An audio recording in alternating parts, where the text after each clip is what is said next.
guys, we are starting back in to lesson 7.3 today, picking up where we left off yesterday. If you recall, we were talking about logs, right? Learning about logarithms. Logarithms are the inverse of exponential functions. And so we talked about the relationship. What's our what phrase do we use to go from a log function to an exponential function? Left, right, middle. And we're going to use that again. Okay? So I believe everyone should have one now. I provided you guys with that gold paper yesterday that can help you as you're trying to find equivalences. We're going to look at example 3, which is a word problem. Good news is the equation is given, though, which always makes life better when they provide us the equation. So, in December 2004, an earthquake with magnitude of 9.3 on the Richter scale hit off the northwest coast of Sumatra. In March of 2005, another earthquake with a magnitude of 8.7 hit Sumatra again. The formula, the log of I1 divided by I2 equals M1 minus M2. Compares the intensity levels of earthquakes, where I is the intensity level and M is the magnitude on the Richter scale. How much more intense was the first earthquake compared to the second? And then, so it tells you the quotient, I1 over I2, compares the intensity. So if they're wanting to know how much more intense one was than the other, we're trying to find what I1 divided by I2 is. So, I already said, good news. What did they give us? An equation. Not that this is some equation I would expect you to be able to come up with anyways.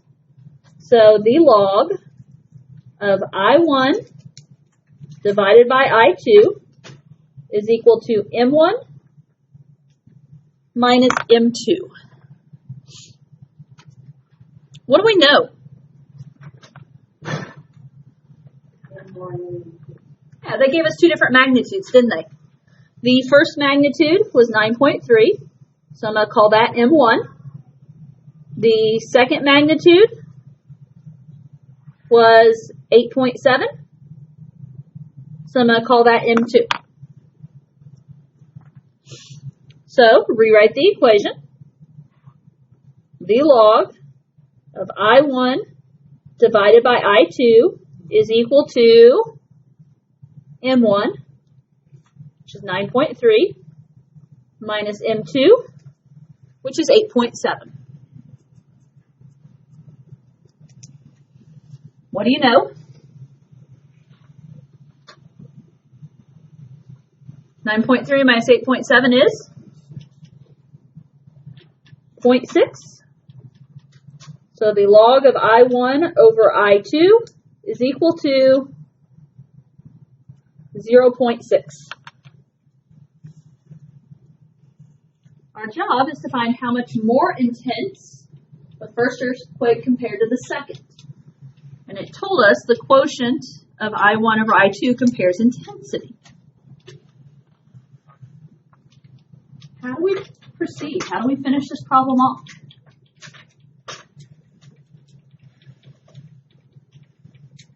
What do you think, Kendra? Should we convert it to an exponential function? Yeah, right now, we have the log of I1 divided by I2. We need to find what is I1 divided by I2. So how do we get that I1 divided by I2 out of the log?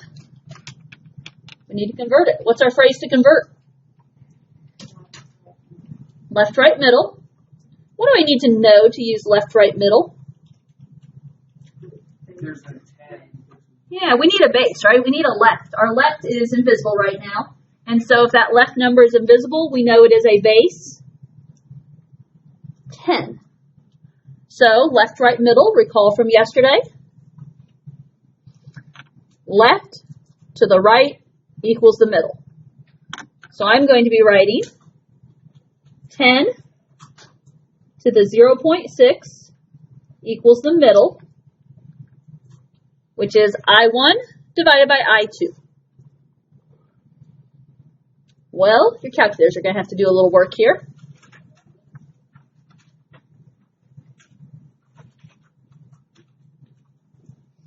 What is 10 to the 0.6? Or 3 point something, that sounds right. 3.98. 3.9810717055. My calculator doesn't quite go that far, but yes. Okay. 3.98 and a bunch of other stuff, right? If we're trying to figure out how much stronger the first earthquake was than the second earthquake, what is this approximately? 4. Okay. So even though it only went up 0.6 of a point on the Richter scale, it was 4 times as strong. So it was approximately 4 times as strong. What? Word problems do not mean that it's a hard problem. I don't know. Word problems to me are kind of like fractions departed. I think fractions to me are more problems than Yeah. Okay. That does say 4 times as strong. Sorry, I ran out of room and my strong got kind of, I don't know. It's kind of smooshed there, but. Now, in that particular problem, it was not a hard word problem. It was just substituting it in. You have one more practice on the back of that one. Compare the intensities of 2 earthquakes, one registering 8 and one registering 6.8 on the Richter scale.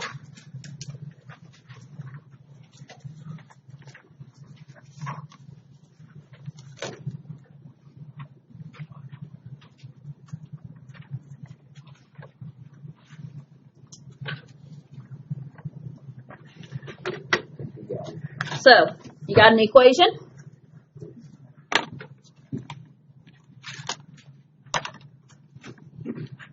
The log of I1 divided by I2 is officially going to equal M1 minus M2.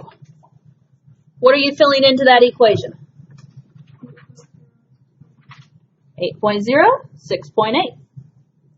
So the log of I1 divided by I2 is 8.0 minus 6.8. What is 8.0 minus 6.8? 1.2. So the log of I1 over I2 is equal to 1.2.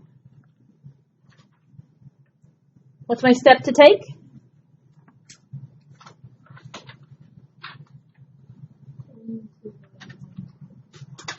Okay, we've got to turn this into an exponential equation. What's our phrase? Left, right, middle. And what is left? The invisible 10. So, 10 to the 1.2 is equal to I1 over I2. So, I1 over I2 is 10, to the 1.2. Calculator time.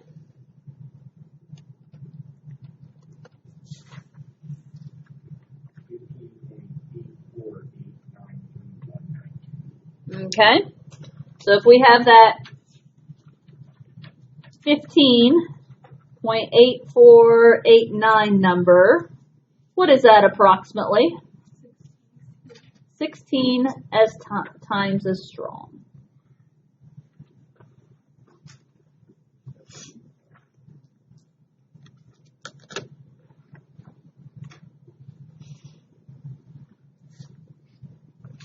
Okay.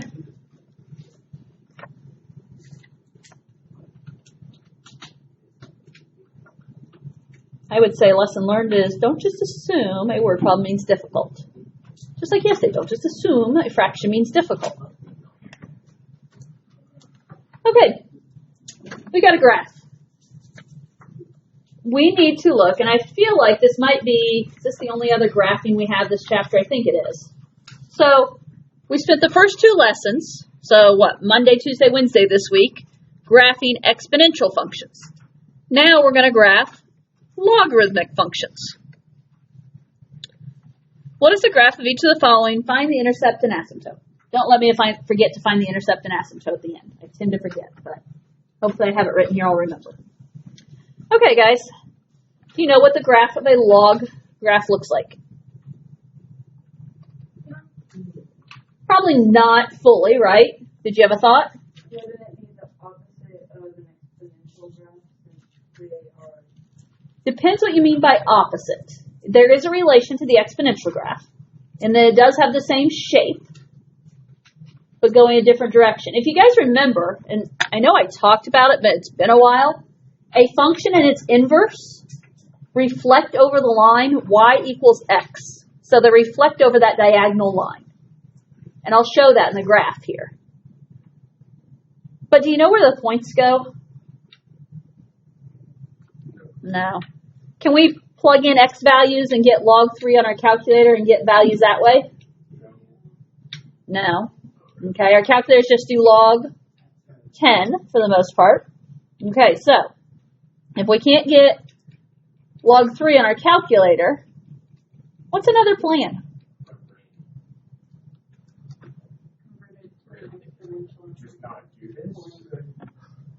Not doing it is not an option. Convert. Convert to what? If we don't like log form, we convert it to exponential form. What's our phrase? Left, right, middle. Now, where is our left number? It's backwards, right? Okay, so remember, it's the base raised to what it equals our normal middle. So this is going to become 3 to the y equals x. It might still be a little awkward, but here's the good news. It's definitely doable now.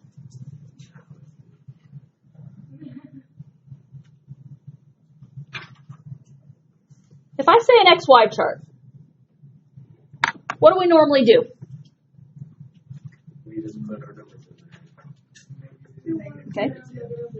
Okay, and where do we put those numbers in for? Okay, so you guys are saying -2, -1, 0, 1, 2. We put them in for x. Okay. What's the situation if we put those numbers in for x? You have to be able to tell me 3 to what power equals -2. 3 to what power equals -1. 3 to what power equals 0. That's doable. Well, no. Yeah. 3, we have to be able to tell those. Do we know those? No. Carter, I think you said it. What if we pick y? What if we make those numbers our y's instead? Can we put the numbers in for y? Yeah. It's the opposite of what we normally think, but in this situation, it's what works. So we're going to pick the y value. So I'm going to say pick y's, which means my y's are going to be -2, -1, 0, 1, 2. I'll write it down here better so you can see it. So use y's to find x's. Use y's to find x's. You could, but I think that would get confusing when we actually go to graph it. Okay, so if I put -2 in for y, yes, I'm going to jump right into these negatives today. 3 to the -2.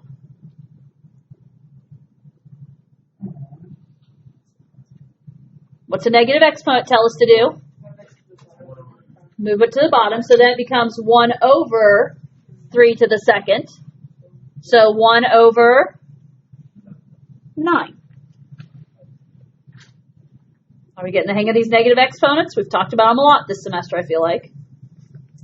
Put in -1. 3 to the -1st. Well, to make that negative positive, you move it to the denominator. 1 over 3 to the 1st, which is 1/3. 3 to the 0. Anything raised to 0 is 1. 3 to the 1st. 3. 3 to the 2nd. 9. And now you're set up to graph these, right? Okay? 1/9 -2. So over a teeny tiny bit and down 2. So you're right along the y-axis. 1/3 -1. Technically, you're over a tiny bit farther and down 1. 1, 0. Over 1, up or down 0. 3, 1. Over 3, up 1. 9, 2.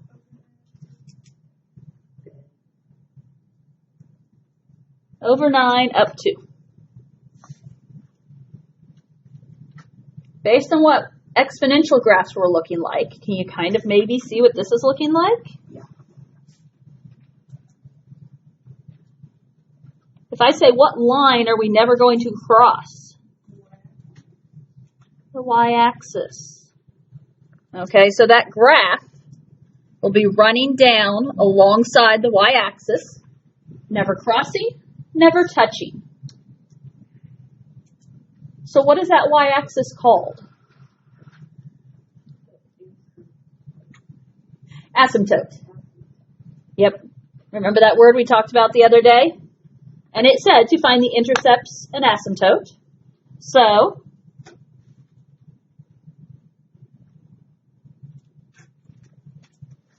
the asymptote, officially, if you want to tell me the y-axis, or unofficially I should say, yes, the asymptote is the y-axis.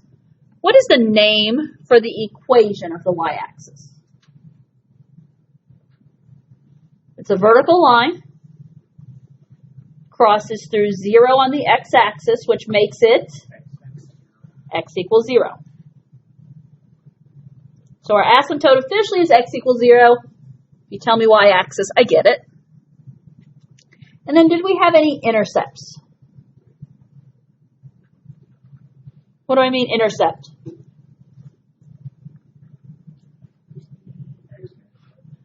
Okay. Does it cross an axis, whether it be an x-intercept or a y-intercept? So intercepts are any place our graph crosses an axis. Where does my graph cross an axis? At the ordered pair, 1, 0. Now, I will tell you, kind of like last time, unless this graph is translated left or right, or up or down, your asymptote's always going to be the y-axis. Your intercept is always going to be 1, 0. Okay? Yes? Because it's a vertical line, and so vertical lines cross through the x-axis, and so since it crosses through the x-axis when x equals 0, we call it x equals 0. Usually, yes. If it's the y-axis, that is the name for the y-axis. Okay? Now, just for reference sake,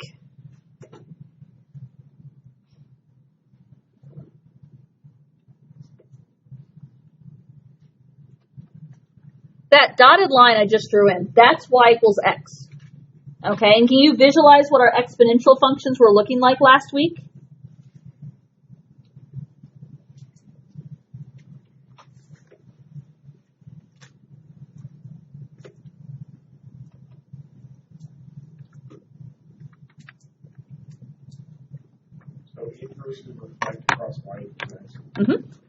So this dotted line, not actually my graph here, but that's the exponential we were graphing at the beginning of this week, right? That would be y equals 3 to the x.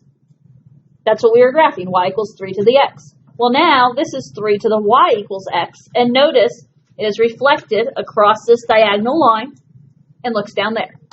The idea is if I take my paper and fold it on that diagonal line, these two graphs should overlap. Okay? Questions there?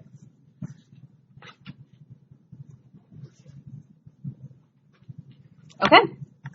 Let's try part B then. You guys got your asymptotes and intercept, right? So I can zoom in. Okay. B should be a little quicker now. You know what you're going to do. Y equals log base 4 of x. Okay, convert left, right, middle, yes. If I write LRM up here, does that help? 4 to the y equals x.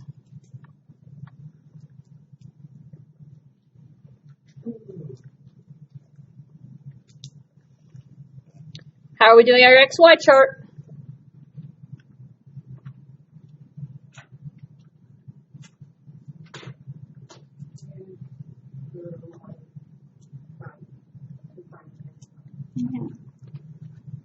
Your y values are -2, -1, 0, 1, 2.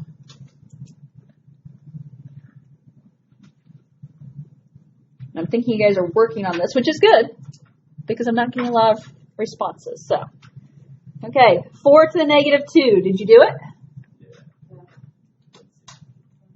Yeah, it becomes 1 over 4 squared, which is 1/16. 4 to the -1st. 1 over 4 to the 1st, 1 over 4. 4 to the 0, 1.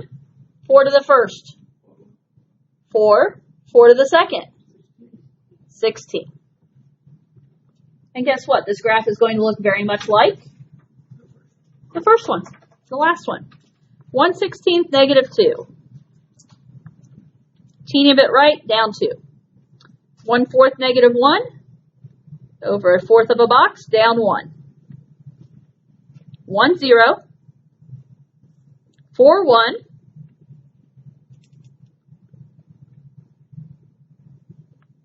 And my 16-2 is over in my XY chart.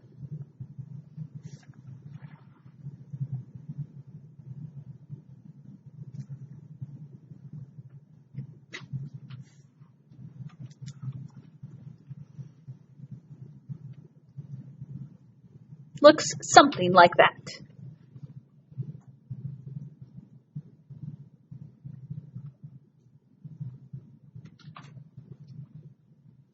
Okay. What do you know about the asymptote and intercept?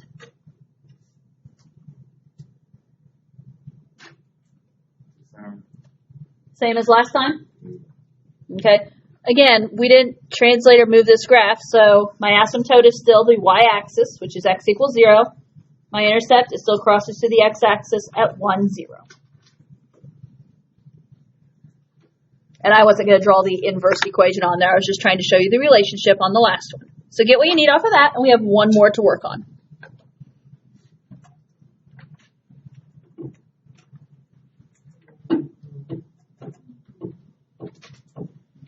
This bottom problem says to do what? Describe, which means we're going to use words. Okay. Does happen in math. Describe how the graph of each function compares with the graph of the parent function, y equals log base b of x. So that's your initial function. We have a lot going on here. Y equals 2 log base 4 of x minus 3 plus 4. Okay, guys, we've been doing this since chapter 2. If not, it's been chapter 3. But we've been doing this since the beginning, right? What pieces do you see? What's a piece, Kendra? Okay. We have a number out front multiplying. It's a stretch or a shrink. Because number is bigger than 1, this is going to be a vertical stretch. I'm labeling my equation now. I'm going to write a paragraph here in a moment. Or write a statement here in a moment. What's another piece? Okay, I heard up 4. The plus 4 at the end tells me up or down. Direction assigned, so that's up 4. And I heard right 3. The number in the parentheses is left or right, opposite the sign. So right 3. Well, and log base b of x, that's just the general parent function. Okay, that 4 doesn't do anything other than set what log it is. So that's not going to be some transformation. Okay, so I'm going to say the graph of y equals log base 4 of x is vertically stretched by a factor of 2 and translated right 3 units and up 4 units.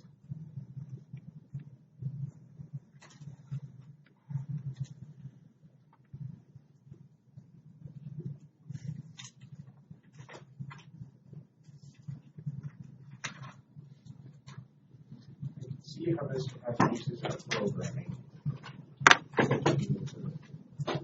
Okay. Your homework to finish for Monday is lesson 7-3.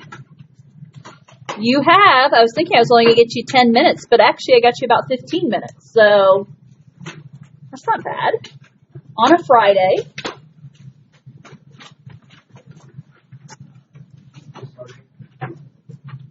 Outside of programming, is there any other uses